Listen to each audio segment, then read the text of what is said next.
Good evening, L'chaim. Amen.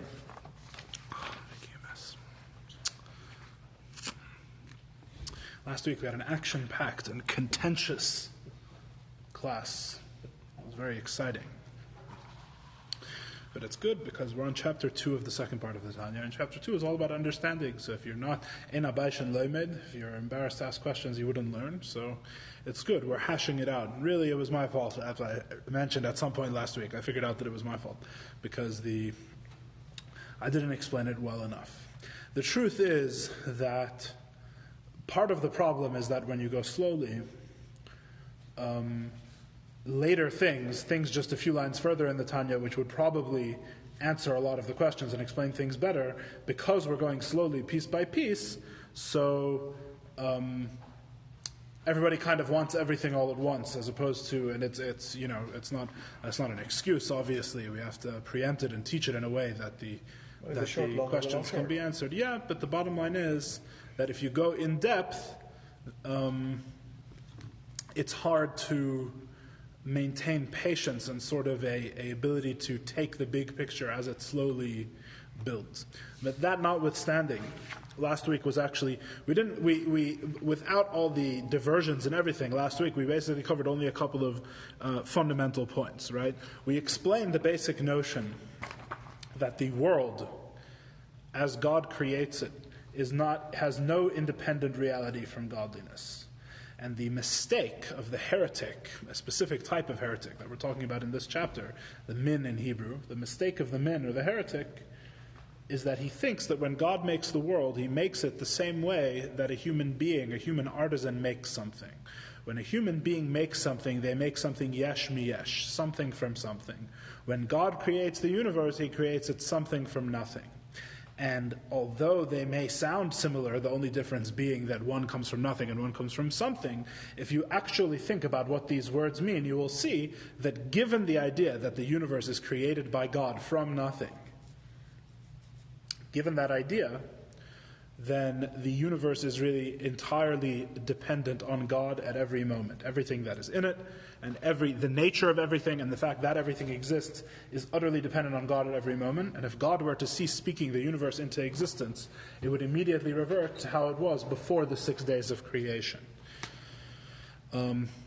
Because a human craftsman, when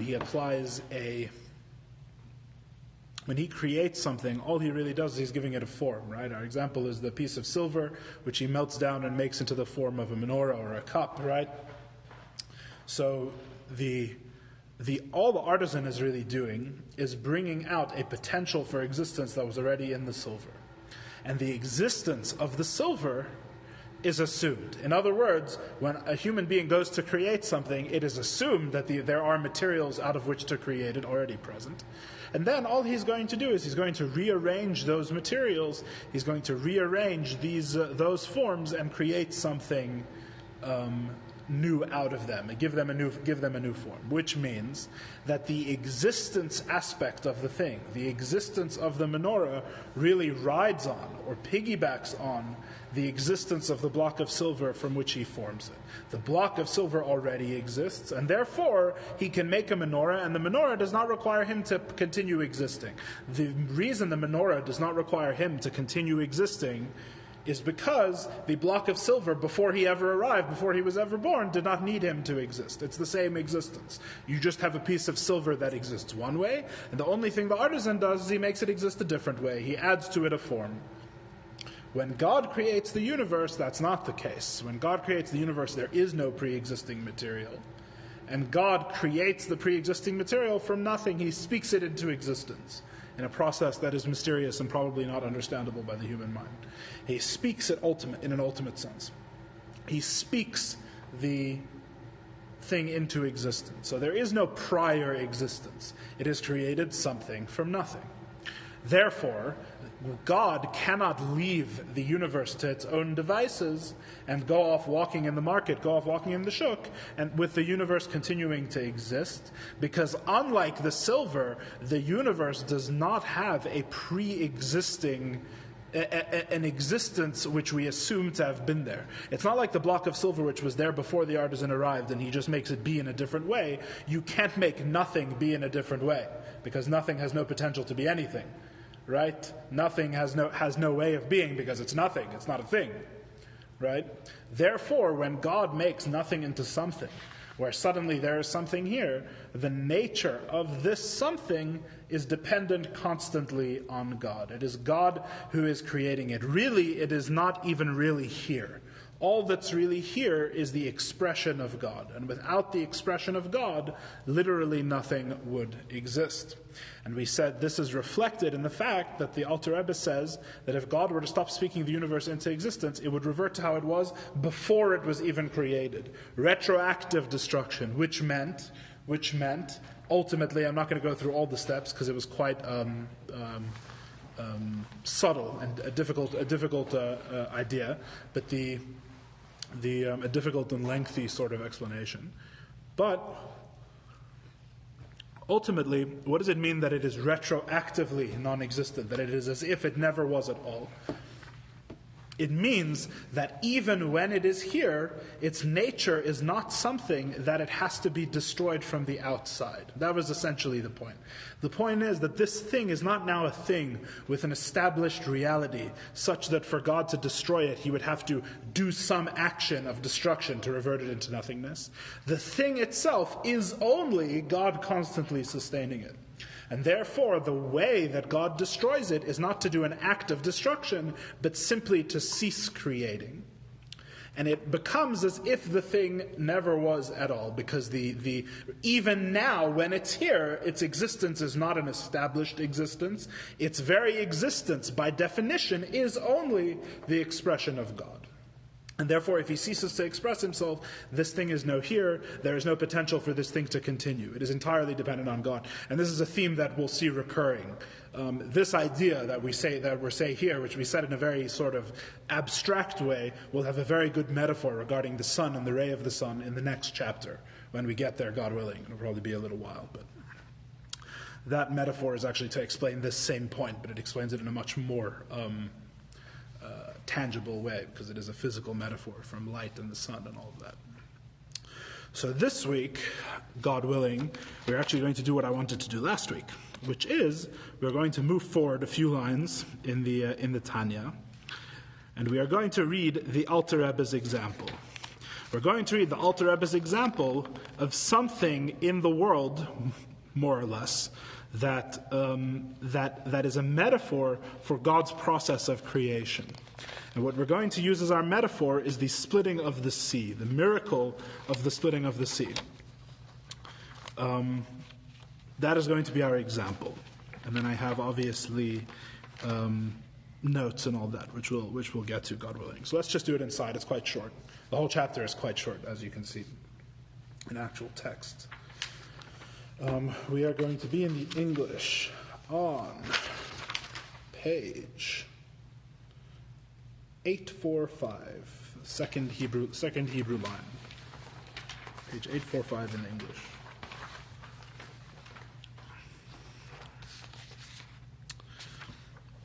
V'hu pele gadol. Yes? This creation ex nihilo is even more wondrous, yes? V'hu pele gadol yosem kriyas yamsuf. This creation, that God creates the universe, something from nothing, is even greater than the famous splitting of the sea. Right? To review the story, for those who cannot remember, the Jews come to the shore of the sea, the Hebrews, as they are fleeing their bondage in Egypt on the seventh day, what we now celebrate as the seventh day of Pesach. They come to the shores of the sea, and after deliberations and various events, the Egyptian army arrives behind them, and Moshe tells them to march forward into the sea, and the Nachshon ben Aminadab very famously runs forward into the water, and God splits the sea into a path through on dry land. The Midrash says there was a different path for each tribe and many other wondrous things, and God made a miracle that the sea split, and the Hebrews walked in among the water. And this is this story, which is itself miraculous, which is something we're going to talk about in a few minutes, God willing. Why we would use an example from a miracle, which is very interesting. This occurrence is the metaphor for understanding this constant, this necessarily constant creation of something from nothing. And I want to preface, because this came up last week and I believe even the week before, that we're going to say that things are necessary. We don't mean necessary in the sense that God has to do anything, which is a big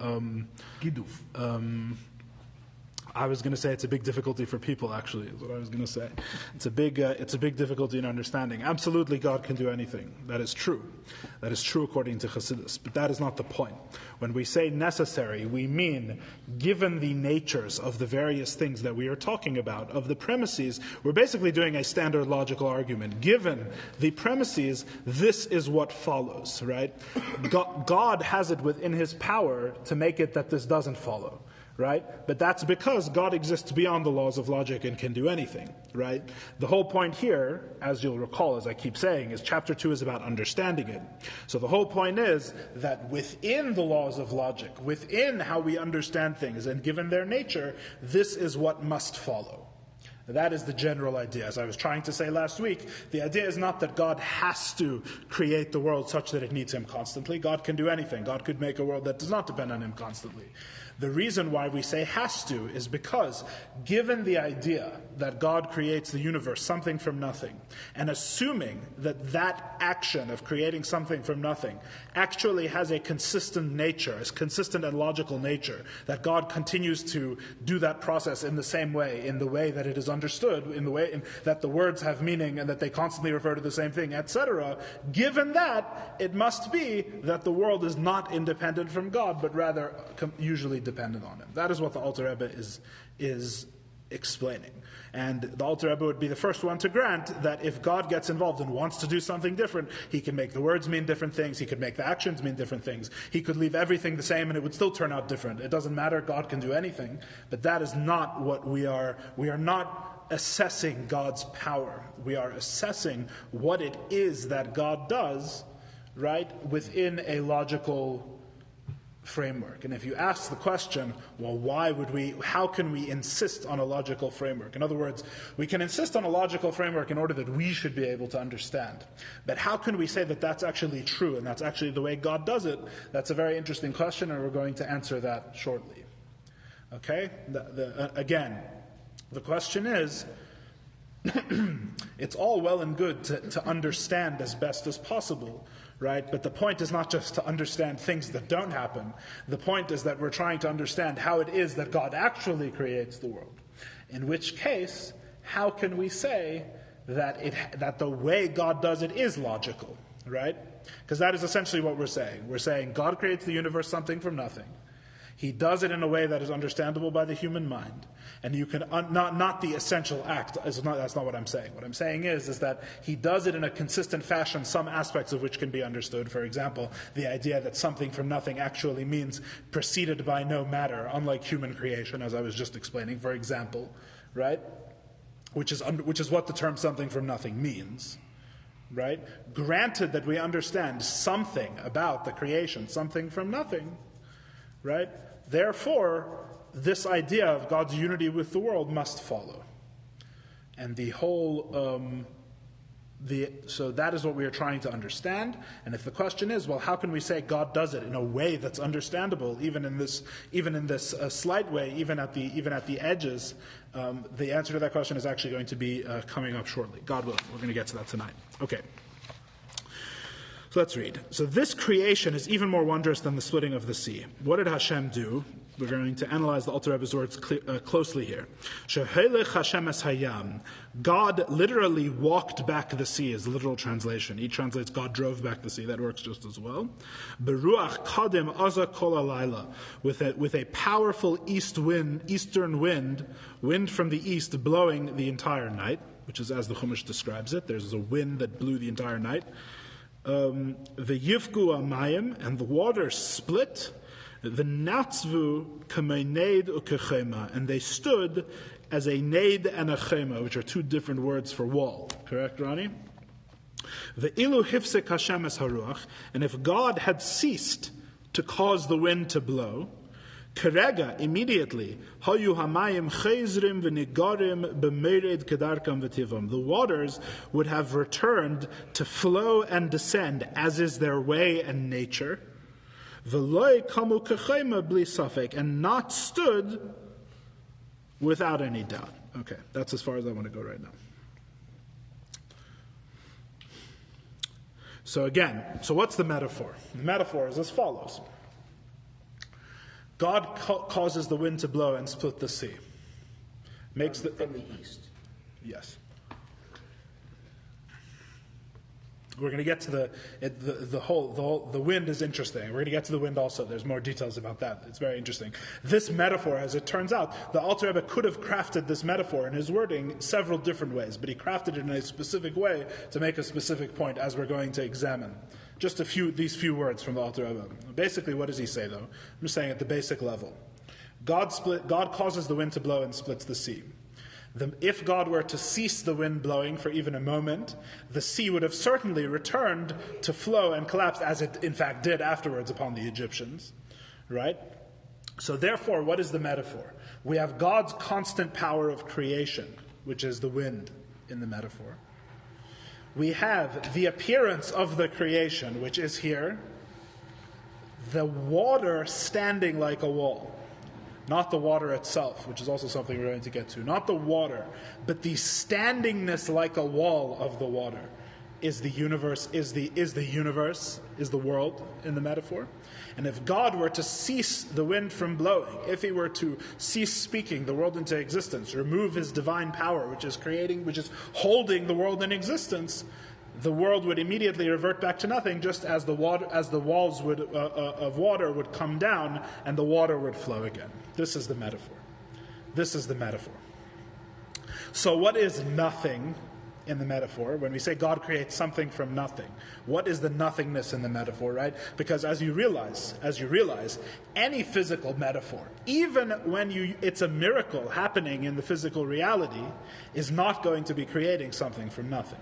Right? In other words, the water is pre-existing, and God is really doing something that's more analogous to what we were talking about human craftsmanship, that he's making the water stand upright. He's giving it a new form, right?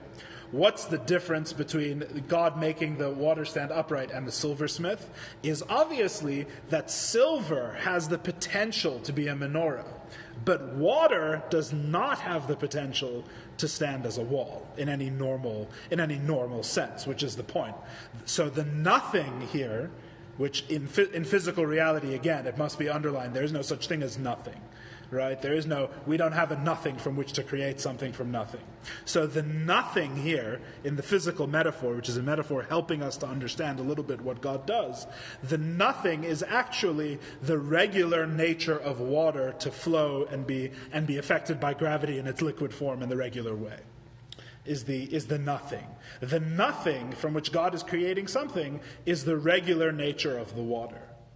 And then God creates something which is a new nature, a nature additional to water that water does not normally have, by making it into a form that water normally cannot attain. Follow so far? Now, very interesting. There's a different metaphor given in Chassidus that the Alter Rebbe does not use.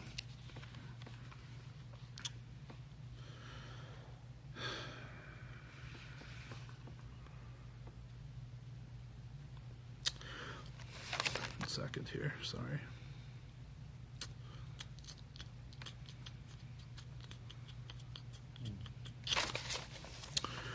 There's another metaphor given in Chassidus for this same thing, okay? So now we're going to have a second metaphor. It's a metaphor for the same idea, which means it should help. It should flesh out the idea more, okay? I'm going to give you a different metaphor. It is not what the Alter Rebbe uses here. In fact, conspicuously not, as we will shortly discuss.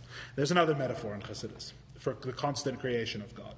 The other metaphor is also a physical metaphor, and it's something much more mundane, which is if a person takes a rock and he throws the rock up in the air. That's the metaphor. How is this the metaphor? Because the rock's flight upward through the air is only really taking place because the person has invested an outside power into the rock, just like the eastern wind makes the water stand like a wall, so too the person is making the rock fly upward, which is totally contrary to the rock's nature, which is not to fly upward, which is to be perfectly immobile and affected by gravity and pulled down to the ground. So the person makes that the rock is able to fly. The flight of the rock is like the universe. The universe is like a rock that's been thrown upward. As long as God's energy is invested, the rock will continue to fly, the universe will continue to exist. As long as the person's energy that he's invested in the rock when he throws it has yet to run out, has yet to be fully countered by gravity and the opposite acceleration to pull on it, right? So as long as that power is still in the rock is able to fly upward. Right? A similar metaphor. And as soon as the energy of the person has dispersed from the rock, has been spent, as soon as the energy the person invests in the rock has been spent, the rock immediately returns to its nature and falls back down to the earth. Right? These are obviously imperfect metaphors, and we'll look at some of their imperfections. But it's a metaphor for the same idea. The same idea. There is a foreign nature. When you throw a rock up in the air, you're really doing a sort of human version of something from nothing, because you are imparting to the rock a nature or an action for which it has no potential. Rocks have no ability to fly up in the air. Right? There is no inherent capacity in a rock to fly up in the air. In fact, if you're sitting on the third floor of a building and you look out the window and you see a rock flying upward, your thought is not, oh look, a rock flying upward. Your thought is, who threw that? How did that get up here? Right? Because the rocks do not fly by nature. I know this is crazy news to all of you. So the whole idea is that the person is imparting, he is giving to the rock something that the rock does not have any capacity to do on its own. And therefore, as soon as the person's energy that he invests in the rock with his arm runs out, it immediately plummets to the ground. It does not transform into a flying rock. It is something which is constantly dependent on his nature, because there is no such thing as a flying rock. That's really the bottom line. There is no such thing as a flying rock, just as there is no such thing as water standing like a wall. Right? We see that the rock is flying and the wall is standing. There must be something other than the rock or other than the water that is making it do so. Because if there is no outside force here, this would certainly not happen, which is a sign that even now it's not really happening, at least not on its own. It's not that water has now become something new, it has changed nature, it is now standing water. Or that a rock is now changed, it is now a flying rock. The rock happens to be flying because someone is making it fly. But the nature has not changed. So too with the universe, nothing that has been made into something does not all of a sudden attain the nature of somethingness. Rather, there is someone here who is making it be something. And if that outside force were to leave, nothingness would immediately reassert itself. That's the general idea. That's the metaphor. Now, let's get into the depths of this, and we'll have much more chance to think about it. The first question is, right off the bat, right? The first question and the most obvious question is, the Alter Rebbe is specifically writing this chapter for the heretic who does not believe in miracles, as has already been stated. Right? Immediately, of course, the metaphor he uses is from a miracle from the Torah. Right? The whole chapter is written for someone who thinks that God creates the universe something from nothing and then leaves it to run like a mechanism, like a clockwork mechanism, and there's no such thing as God intervening in nature or making a miracle. So of course, to demonstrate this idea to them, the Alter Rebbe uses a miracle, Davka, right? Well, the question is, who is this meant to convince? You're talking to a person, supposed to be talking to a person that doesn't believe in miracles, right? So this is actually further proof of the idea that I said when we first started this chapter, which is that the heretic is really us. The heretic is not the real heretic. The heretic here, the quote-unquote heretic, is really the believer. It's the believer who hasn't thought through all of his ideas. So really, it's not for someone who doesn't believe in miracles. He's saying that if you do believe in miracles, right, so let me show you a miracle that demonstrates how the universe is created. And this will help break you from your heretical worldview, which says that God can create the universe and then just let it run on its own, with no intervention and with no constant godly involvement or anything like that. Really, the fact that it's a miracle shows us that this chapter is not meant for the true heretic, but is rather meant for the believer who hasn't thought through all of his things that he believes. Yeah, something like that. An accidental heretic, maybe you could say. He thinks he's a believer. He's a heretic by accident. Out of ignorance. So, this actually answers a further question on the other side, which is, there's a second question which is answered with kind of the same answer.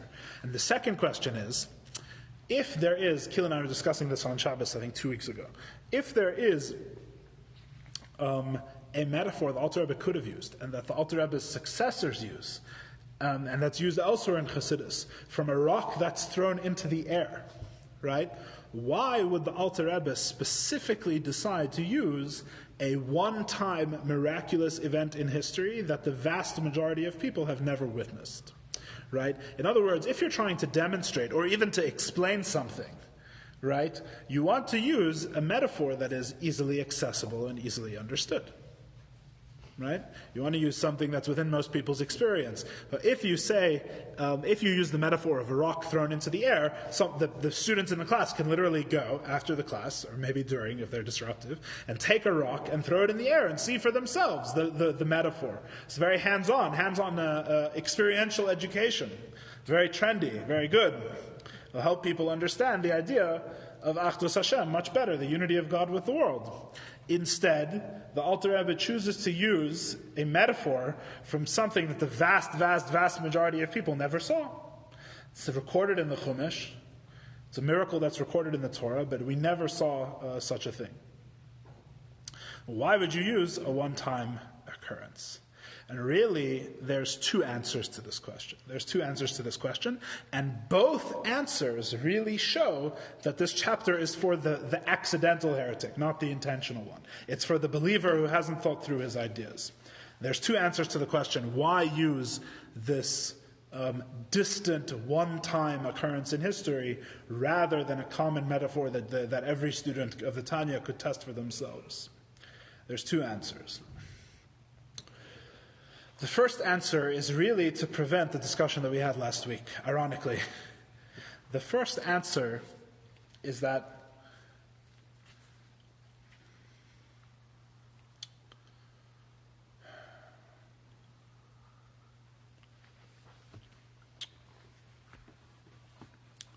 really they're kind of the same answer. Maybe two would confuse people. Let's just say it's one answer. But which shows that it's for the believer. What's the problem? What's the believer's problem? The believer's problem is that every time you tell the believer that God can do something, they have so much faith, and they're such a fervent believer, that they say, you cannot tell me that God has to do something, which was essentially the problem last week. We have a lot of religious students of this class who are very passionate about God being able to do anything. And they had trouble understanding how we could say that this is the way that it must be that God does it, even given my disclaimer that I gave a few minutes ago. So, how can you say that God must do something in a certain way? Right? The believer has an opposite problem than the heretic. The heretic trusts his mind. And what his mind can understand, he accepts. So his problem is that you need to explain things in a way that he personally can understand. He has no faith, essentially, fundamentally. Right? If he had faith, he would have seen in the Midrash that it says God's words are constantly standing in the heavens and giving them life, and he wouldn't have had any issues. Right? His issue is that faith doesn't work for him. He has to understand. The believer's issue is the opposite.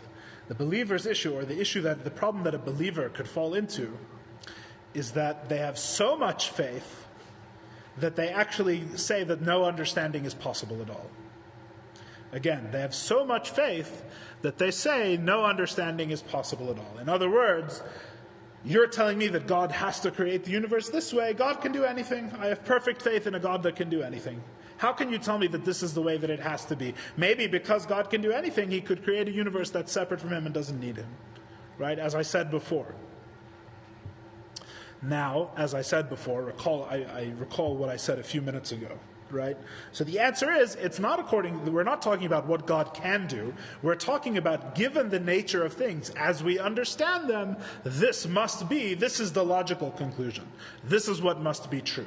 Given that the universe is created, something from nothing, it must be that it cannot sustain itself, but rather must constantly be sustained by God. God must constantly be involved in the maintenance of the universe in existence, the conservation of the universe's existence. God must constantly be involved. Then the question is, but how do we know that the laws of logic hold? How do we know that God has to follow the reason, right? You give God the premise, something is created from nothing. You say, God, by the laws of logic, it must be that you are constantly involved in this universe. And God says, laws of logic, I created the laws of logic, doesn't bother me. I'll create the universe against the laws of logic, not a problem. Right? That is the believer's problem. The believer will always say to any logical explanation, to any worldly explanation, that it's very nice that you're explaining it logically, but God is not bound by logic. Comes the Alter Rebbe and he says, we have an example of it working this way, not just from logic, not just from empirical explorations, like you do when you throw a rock up in the air, but we have an example in the revealed Torah of God that this is the way God creates something from nothing. And that example is from the splitting of the sea.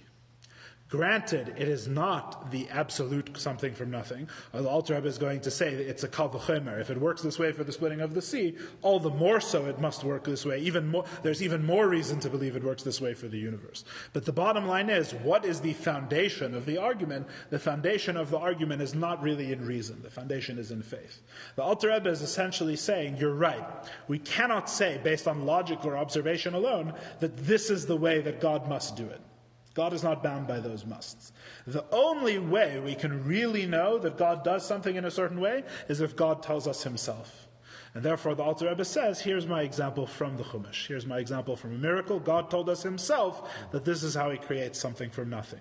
He creates a new nature in water, something from nothing, in a way that it is sustained the entire night by the blowing eastern wind. Therefore, this is the way that God acts. When he creates something from nothing, he does it in such a way that it follows the logic that it must require his constant intervention. And this is something we believe not based on logic, but because it makes sense according to logic. But how can we say it applies to God? We know it applies to God because God himself told us so in his Torah. And so really, this explanation, as we see, is for the believer and not for the heretic. This whole thing about the splitting of the sea, you say, why would the heretic even accept it? He doesn't believe in miracles. The answer is, that's not the point. The point the Alter Rebbe is using this metaphor at all, in the first place, is really to show with absolute certainty, as much certainty as is humanly possible, that this is the way that God does it. In a way that the example of throwing the rock in the air or any other example never would. Because it's not a revealed truth from God. We didn't receive it through prophecy. That would be just our experimentation. And how can we say that anything that, as we understand it, applies to God?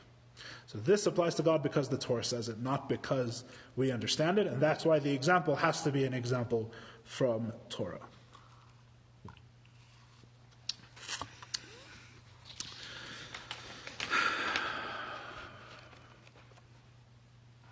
Did the sea split? Stand up. That's an interesting point. Can I borrow a watch from someone or something like that? Anything with the time would be great. What time is it? 8:41. Okay, perfect. We're going to get to that. Hold that thought because we're going to get to that in about 5 minutes. Because actually, one of the details about how the sea splits makes the whole eastern wind thing very strange, as we're going to see. The miracle here is a little more complex than it seems at the surface level, and the Alter Rebbe has worded it in a way that makes sense. So,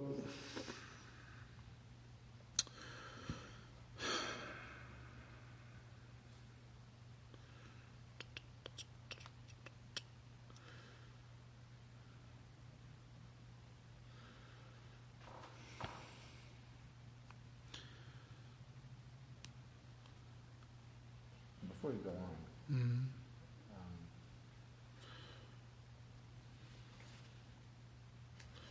is the collective movement yeah, of all atoms in thought to be the consequence of God's intervention?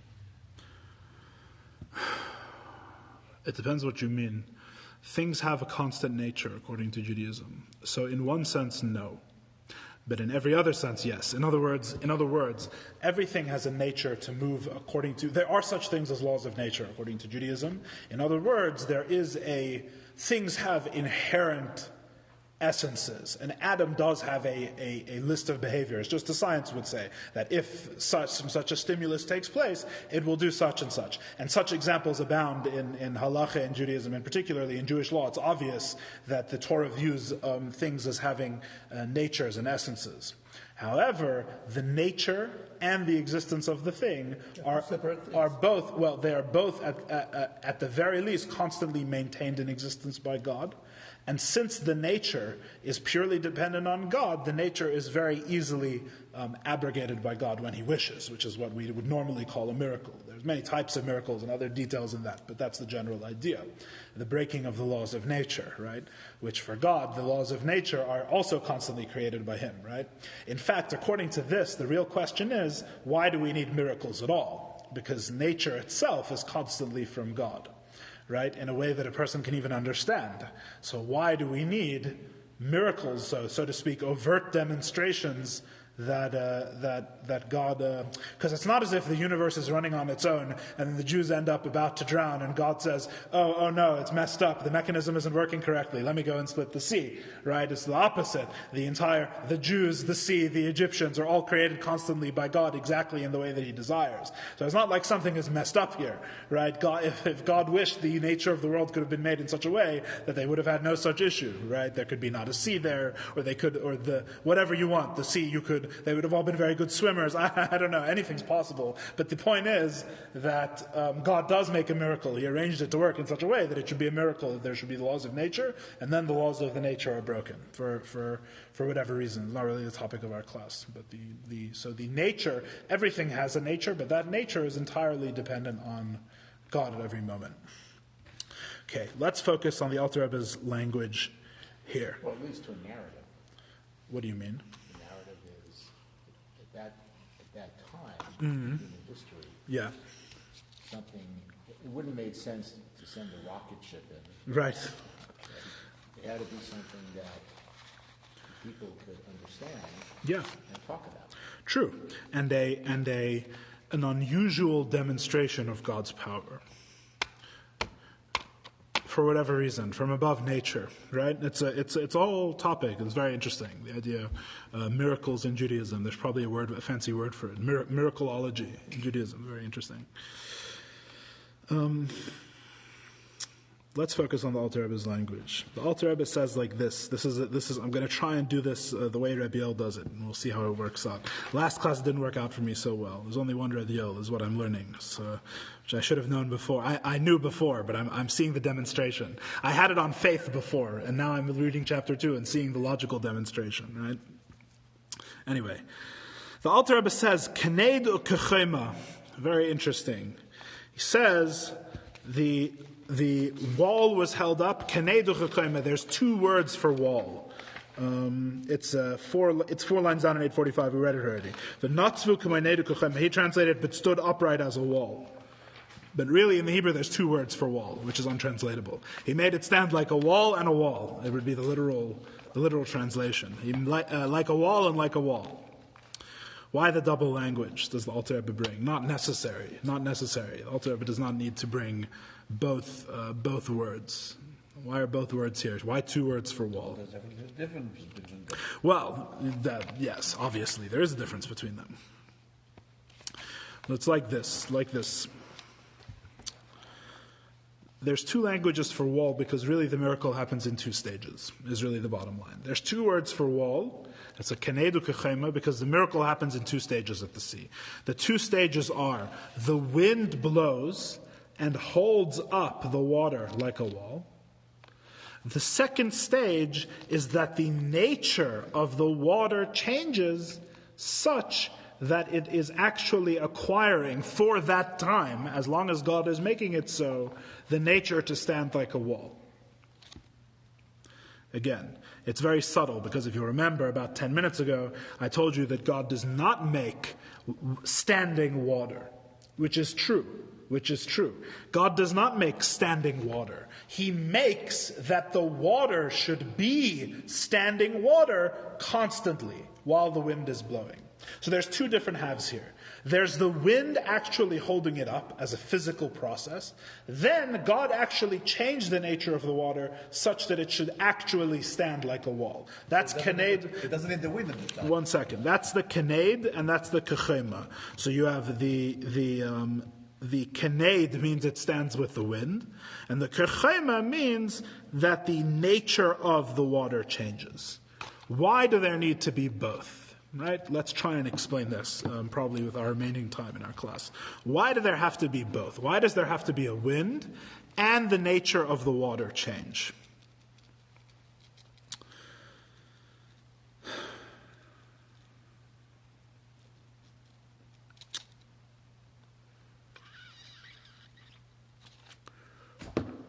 It's like this. This is the example Rabbi Yoel gives, right? You have a cup. The cup has water in it, right? You could say that the walls of the cup are constantly holding up the water that's in the cup.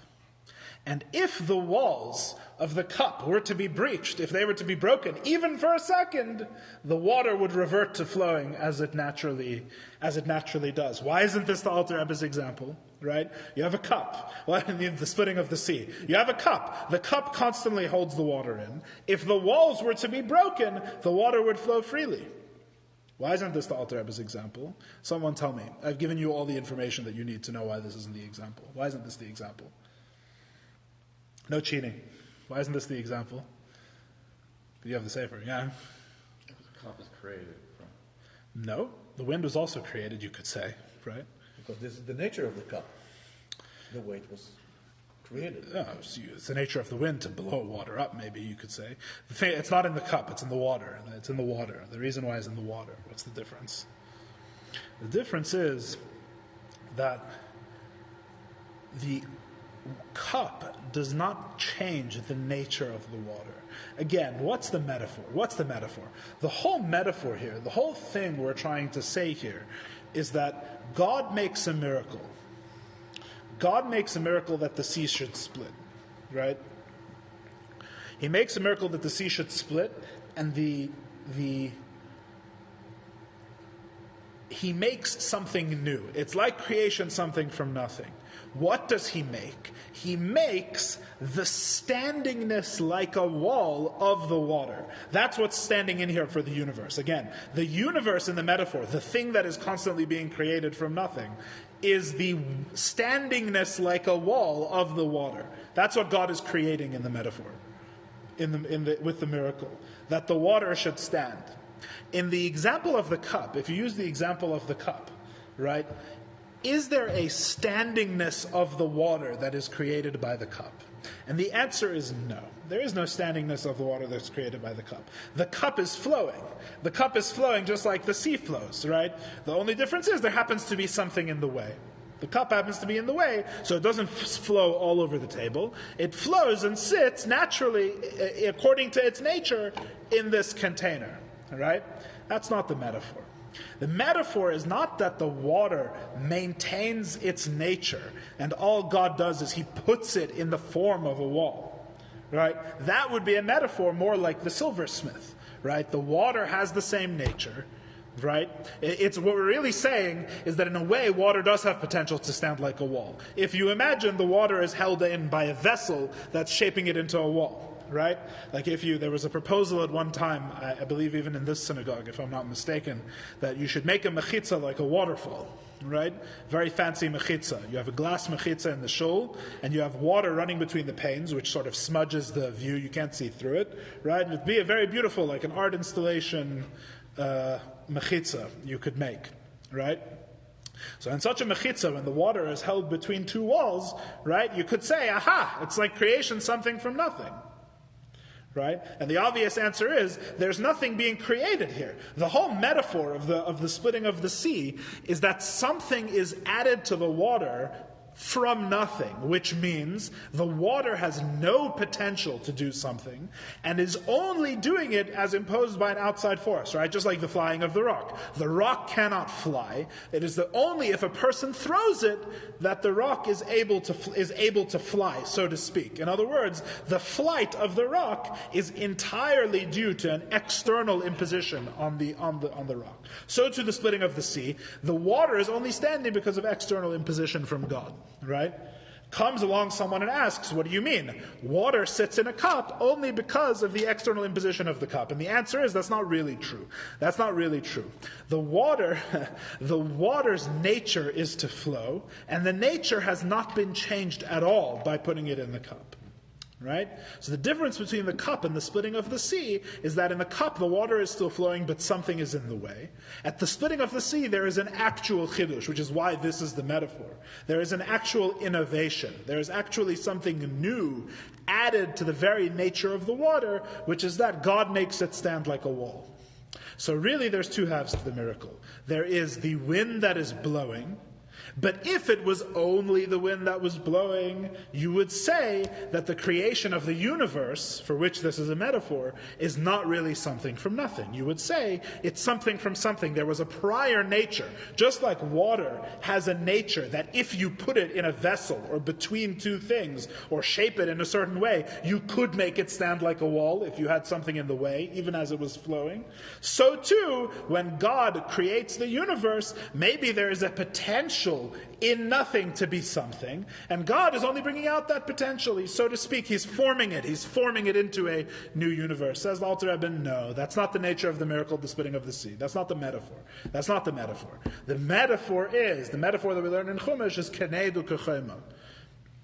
It's two types of walls. First, there is the wind that is blowing, which you could argue is just like a vessel, but there is a second stage in which the actual nature of the water changes such that it is constantly being made to be a standing wall by nature, standing water. If it was only the wind, you would not have this metaphor, which is why the miracle took place in two stages. Why we have the language kenedu kechema. There's two walls. There's the wall that's formed by the wind, and there's a second wall which is the inhering nature of the water. That's why you need both. You can't just have the wind. What's the natural next question? Not in the text, pardon me, but what's the natural next question that the Talmudic scholar would ask on this explanation that I just gave? So why do we need the constant wind? Yes, why do you need a wind at all? Right? Why did you need it? Yeah, exactly, right? That's the natural next question. If we had only the wind, right, then this wouldn't really be a metaphor for creation something from nothing, as I just explained to you. It would maintain its nature. All God would be doing is adding a different form. So really what's happening is it's not just the wind. God changes the water's nature. So then the natural question is, with your Gemara finger, if God can change the nature of the water, and that's really the thing, that's the metaphor here, so why have the blowing of the wind in the first place, right? It shouldn't say Kenedu Kechema, it should just say Kechema, it should just say the second one, where God changes the inherent nature of the water. Why have the blowing of the wind at all? And in fact, the blowing of the wind is mentioned explicitly. Here by the Alter Rebbe. He specifically mentions the strong eastern wind that blew all night and made it stand like a wall. So why do we need the wind aspect, the wind, the nade, the initial standing formation of the wall by the wind? And the answer is, which should be fairly obvious, right? The answer is, which should be fairly obvious, is that the constant involvement of God is the part that is implied by the wind, right? Again, the constant. I'm going to review all of this again, by the way, once we're done, because I know it's a lot. I know I'm saying a lot. The constant involvement of God is the aspect that is implied by the blowing of the wind all night. In other words. If we were to say that God can change the nature of the water, He can change it into making it a standing water, right? Then you might think that what we're talking about is really a one-time miracle rather than a constant one, right? The example Rabbi Yoel gives, classic example from the Chumash, not very far from the splitting of the sea. The example Rabbi Yoel gives is the famous sign that Moses gave to the Hebrews in Egypt, that he put his hand in his shirt and it became infected with tsaras, with leprosy, right? The famously outline. This is Moshe asks God, what sign will I show the Jewish people that I came from you? Which is interesting because miracles aren't really a demonstration of anything in Judaism, so I guess another interesting use of miracles, right? Miracles kind of like God's signature, but the fact is that we find miracles in the Torah that, or certain things that were like miracles, at least, that were performed by people not sent by God. On the contrary, enemies of the Jewish people, etc. Very interesting that the miracles would be the sign, right? Moshe turned his staff into a snake. The sorcerers of Egypt could do the same. Maybe they could also show up with that Tzara's hand, right? So just throwing questions out there and not answering them, but whatever. Also interesting that the miracles were his sign. It's a miracle. Someone comes and performs a miracle for you in Judaism and says, follow my orders, I come from God. You don't listen to them, right? You know that. You know that. The Jewish law says if someone comes and says, I'm a prophet of God, and they do all sorts of signs and wonders and miracles, you don't believe them. The only time you believe someone is a prophet is if they are able to consistently predict the future. Is the only time you believe someone is a prophet, no matter how many miracles they can do. And they're obviously not allowed to abrogate the prophecy of Moses, because there will never be another prophecy as great as Moshe. It's a fundamental pillar of Judaism. So in our life today, like there's miracles, but more concealed miracles. We don't see them. Right. But I'm telling you that even if someone showed up tomorrow and did an overt miracle, right, it's raining right now, right, so even if he walked in the parking lot and found a puddle and split it with his hands and walked through on dry land, right, it doesn't mean anything. And in terms of religious Judaism, very interesting, very nice, right, I would look for the trick, I would look for the leaf blower or the whatever it was. But even if there was no trick, even if you tested it and checked it in every way possible, and you brought in what's his name? What's the professional magician that debunks the fake? There's a few of them.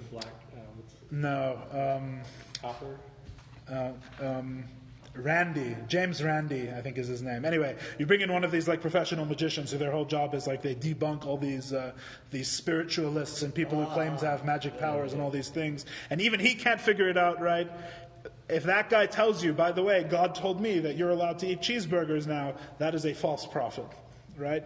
Or if he tells you, do whatever I say, even according to halacha, even if he says, God came to me and he said that you should move to Israel, which is not against halacha to move to Israel, right? You still don't listen to what he says. The only time you believe someone is a prophet is when they're able to actually predict the future consistently in Judaism. Anyway, and they don't. Which future would that be? What do you mean? You test them. You ask me what's going to happen next week. They tell you in a very detailed way. And then you come back next week and see what happens. So it doesn't have to wait 12 years. No, not necessarily. No. You may. No, not necessarily. Not necessarily. Before he tells you, before you listen to him telling you what to do, you have to check his ability to predict the future first.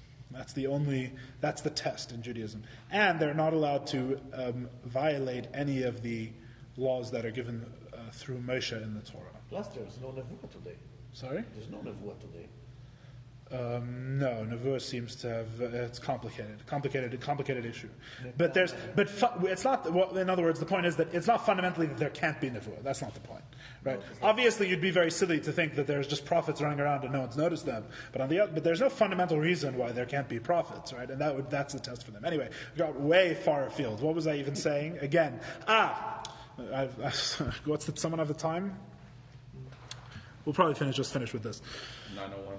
Okay, yeah, we're way over. So Moshe, I have to go back and review everything we said. So Moshe Rabbeinu, when he went to the Jewish people with a sign, one of the signs he was given is that he would stick his hand in his shirt, and he would pull it out, and it would have tsaras, it would have leprosy, and then he put his hand in his shirt again, and it came out without it. That was one of the miracles that Moshe Rabbeinu performed as a sign that he was coming from God for the Jewish people. Now, what's interesting about this miracle is that this is a miracle. These are natural miracles.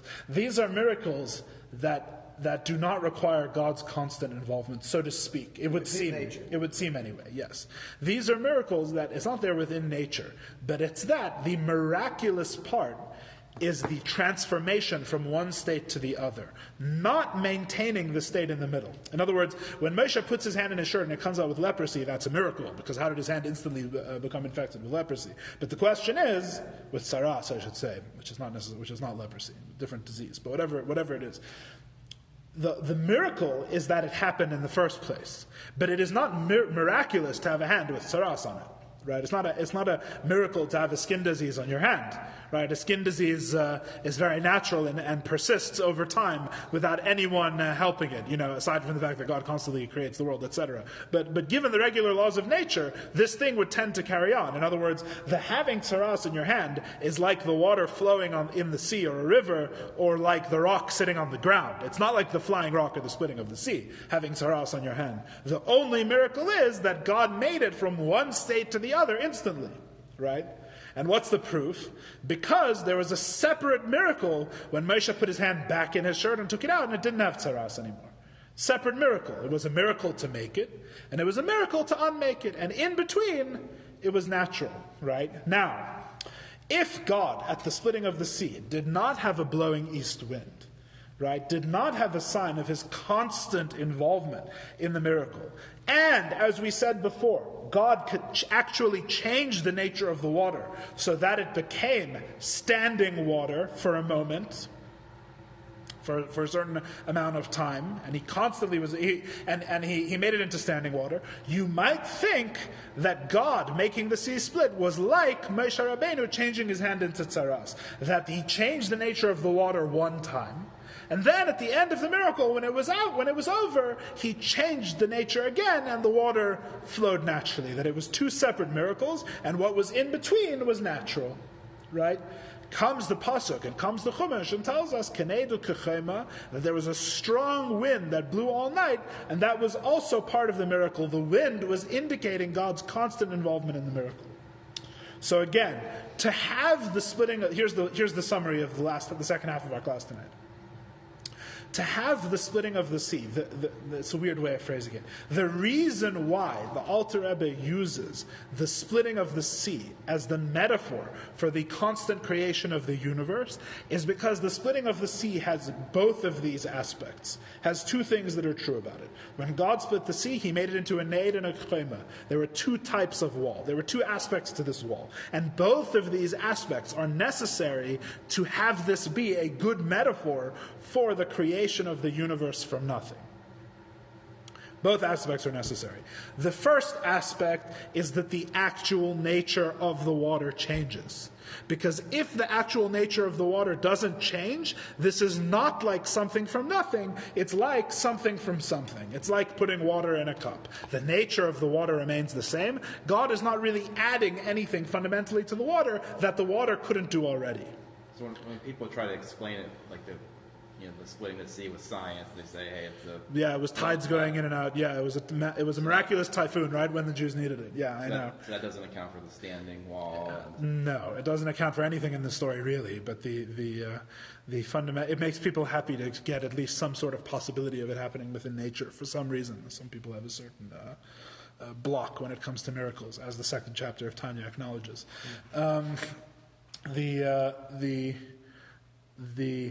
Also, by the way, I wanted to mention for Spencer, because I would mention this earlier and I almost forgot, that the blowing of the wind from the east does not explain what it says in the Midrash, that there were 12 different paths in the water, one for each tribe, right? Which a single wind from the east would not form, right? So that whole aspect, and all the other miraculous things that happen at the splitting of the sea. The world split, no? All the water and all sorts of, if you read the Midrash, you'll see there's no way that a wind from the east is what's actually doing this, right?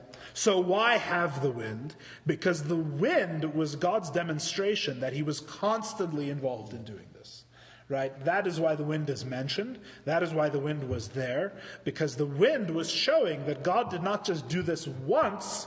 It's not that he just changed the nature of the water and then changed it back afterwards. It's that the water's nature was constantly being held in a new state by God's constant involvement of his energy, which is why the splitting of the sea is the Torah proof that that's how God creates something from nothing, Right? The fact that the nature of the water changes is what shows us that this is something from nothing. And the wind blowing shows us that when God does it, something from nothing, He does it constantly, as you would expect logically, as you would expect from logical inference. Right? So the two halves of what the Alter Rebbe is trying to explain are covered by the two aspects of the miracle. The fact that God is introducing something truly new to the water comes from the fact that He actually changed the nature from the naid, the first word for wall. The second word for wall, from chema, the second word for wall. The first word, the fact that there was a wind which initially formed the water, which initially blew the water, and that wind blew all night, showed that God's involvement was constant, as you would expect logically, but that confirmed, that was what God did to show that His involvement was constantly in the miracle. It wasn't just a one-time thing. Right? Because if it had been a one-time thing, if it had been like the hand with the tzaras, God would really be acting against logic, which is okay, because He would be introducing a completely new nature to water and not maintaining it. So He would be acting against logic, which God can do, and the Chumash is coming to tell us, but that's not what God did, and that's not how God does it. When God creates something from nothing, He does it in the way that logic would dictate something from nothing would work, which is with His constant involvement. The word ned you use in Hebrew as a wave. Ned nozlim means a wave. So the fact that waves are being created, by a wind, is according to the nature of the water. It's not a big deal, but the fact that the wind sustains the water as a wall is where the miracle starts. Yes. But the thing is, if it was only the wind, then the nature of the water wouldn't be changing. So you need the changing of the nature also. Yes, exactly. You were going to say? I was going to say that the wind itself created a sensory experience. Yes, I would say so. I mean, otherwise you have something... exactly. Exactly, and representative at the time, one would assume, of God's constant presence in the action, that the strong east wind was blowing, and then the water was standing. How come the Jews didn't fly all over the place in the Charava? Why? Because of the wind, right? Right. I was going to ask. It said when the child. My question was when the child stretched out his hand because he was hungry. It said that a fruit tree would grow and there would be fruit there for the child that wanted to eat during the splitting of the sea. So how come the wind didn't pelt them with fruit? People would have been hit with fruit in the head, right? So same question. Yeah.